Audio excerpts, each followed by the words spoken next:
This is my topic, joint variation. We are now for the third type of variation for the second reading class. And this third type of variation is what we call the joint variation. If in direct and inverse, we only have two quantities. In joint, you can have three or more.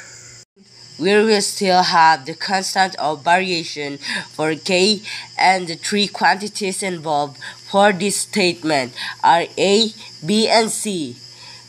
Again, we will still have the constant of variation for k, and the three quantities involved for the three statement are a, b, and c.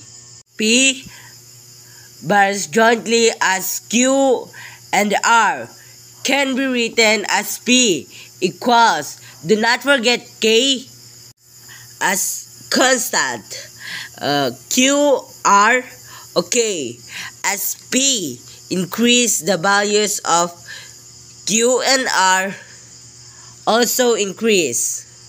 Next, the area of a parallelogram varies jointly as a base b and a height h can be translated as the equation of E equals kbh. Example number 1.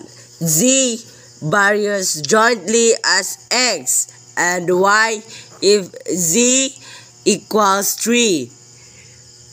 When x equals 3 and y equals 15. Find z when x equals 6 and y equals 9. So just like with the previous example, write direct and inverse translate this into an equation. So we'll have z equals k xy. Now, from the first statement, z is 3, x is 3, and y is 15. Substitute this to the equation. So, z is 3 equals, yung x is yung z na 3 equals x na 3 times the y is 15 and k. 3 equals 45. 45 is 3x 15. The divide both sides of 45. 3 times 15 equals 45. Ito yung 45. Then, divide ulit dito ng both sides na 45. Now, the value of k is 3 over 45 can be reduced to 1 over 15.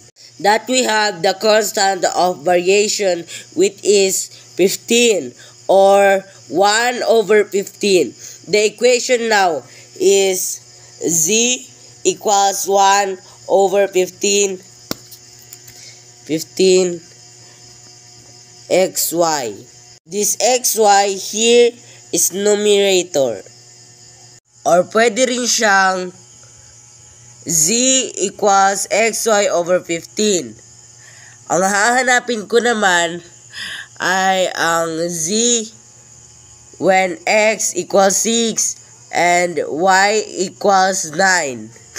So yung x na 6 is nilagay ko dito times 9. Yung y na 9 is nilagay ko dito. So 6 times 9 equals 18. Kaya itong 9 at saka 15 is kinancel ko. Pinalitan ko ng 3 and 5. 6 times 3 equals 18. Tapos, z equals 18 over 5. Yan na ang answer at yan na ang value ng z. Thank you.